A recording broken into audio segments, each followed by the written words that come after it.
এত জল্পনা কল্পনার পরে ফাইনালি বাংলাদেশ ভার্সেস সিঙ্গাপুর ম্যাচটা অনুষ্ঠিত হয়েই গেল এবং ফাইনালি বাংলাদেশ হেরেছে তো কি হয়েছে, হারাটা তো খেলারই একটি অংশ। ম্যাচের শুরুর দিকটায় সবকিছু ঠিকঠাক থাকলেও হাফ টাইমের ঠিক আগ মুহূর্তে সিঙ্গাপুরের ফরওয়ার্ড ইয়ং সং একটি স্কোর করে ফেলেন এবং হাফ টাইমের পরে যখন বাংলাদেশ সমতায় ফেরার জন্য চেষ্টা করছে তখন 58 মিনিটে সিঙ্গাপুর আরেকটি স্কোর করে ফেলে, যেটি ঘরের মাঠে বাংলাদেশকে একদম চুপ করিয়ে দেয়। এই গোলের ঠিক 9 মিনিট পরে অর্থাৎ 66 মিনিটে রাকিব হোসেন হামজা চৌধুরী অ্যাসিস্ট থেকে একটি গোল করে ফেলে, যার মাধ্যমে বাংলাদেশ 2-0 গোলের ডিস্টেন্স থেকে 2-1 গোলের ডিস্টেন্সে চলে আসে এবং বাংলাদেশের ফ্যান্সরা অনেক উৎসাহ দেওয়া শুরু করে। আজকের এই ম্যাচের মাধ্যমে অভিষেক হয়ে গেল সমিত সোম এই ম্যাচটা শুরুতে অর্থাৎ ফার্স্ট হাফে অনেক সুন্দর খেলেছে।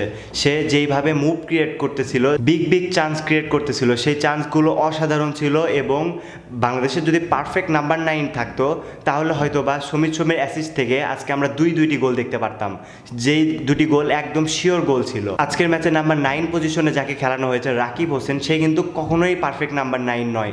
সে একজন উইঙ্গার, ঠিক আছে, উইঙ্গার হিসেবে ঠিক আছে, কিন্তু পারফেক্ট নাম্বার 9 নয়। সেই পজিশনে ভালো কোনো প্লেয়ার নেই দেখে তাকে খেলানো হয়।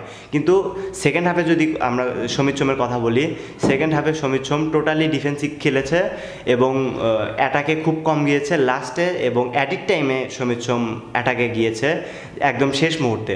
ফার্স্ট হাফে বাংলাদেশ যেই রকম খেলেছে, ডিফেন্সে হামজা চৌধুরী, মিডফিল্ডে সমিত সোম এবং ফরওয়ার্ডে ফাহমিদুল ইসলাম, এই 3টে ফরেন প্লেয়ার যাদেরকে এই 3টা পজিশনে খেলানো হয়েছে, এটি কোচের একটি দারুণ ট্যাকটিক্স বলা যায়। তবে সেকেন্ড হাফের কথা যদি আমরা বলি, সেকেন্ড হাফের খেলাটি একদম উল্টাপাল্টা হয়ে গেছে ফার্স্ট হাফের তুলনায়। যদিও মোটামুটি চলে, যেহেতু একটি স্কোর করেছে, সেই স্কোরটিও কিপার ধরে ফেলেছিল প্রায়, কিপারের শরীরে লেগে তারপরে গোলটা হয়েছে, শটে খুব একটা পাওয়ারও ছিল না সিঙ্গাপুরের এগেনস্টে। আজকের এই ম্যাচে যার কারণে বাংলাদেশ অনেকগুলো গোল কনসেপ্ট করা থেকে বেঁচে গেছে, সে হলো তারেক কাজী ফার্স্ট হাফে একদম শুরুর দিকে কাঁধে অনেক জোরে একটি আঘাত পেয়ে যায়, যার কারণে তাকে মাঠ থেকে বাইরে নিয়ে যাওয়া হয়। কিছুক্ষণ বাংলাদেশ 10 জন প্লেয়ার নিয়ে খেলেছে, একজন প্লেয়ারকে বাদ দিয়ে খেলতে হয়েছে। তারেক কাজীর এই ডেডিকেশনটা দেখে বোঝা গেছে শরীরের শেষ রক্তবিন্দু পর্যন্ত লড়ে যাওয়ার মানসিকতা, যার কারণে আজকে বাংলাদেশ অনেকগুলো গোলের হাত থেকে বেঁচেছে সিঙ্গাপুরের এগেনস্টে।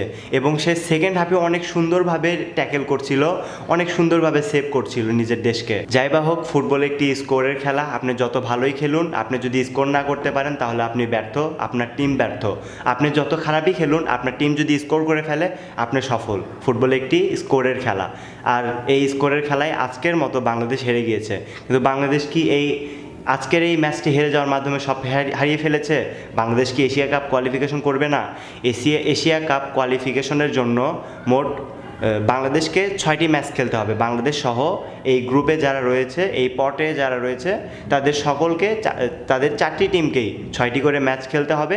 এই 6টি ম্যাচ খেলার মাধ্যমে যেই দুটি দল সবার উপরে থাকবে তাদেরকে কোয়ালিফিকেশন করা হবে এবং যে দুটি দল নিচে থাকবে তাদেরকে এলিমিনেট করা হবে। এবং আরও বাংলাদেশের হাতে 4টি ম্যাচ রয়েছে। বাংলাদেশ 2টি ম্যাচ খেলেছে, যার মধ্যে একটি ড্র হয়েছে, একটি বাংলাদেশ হেরেছে, অর্থাৎ বাংলাদেশের কাছে 1 পয়েন্ট রয়েছে।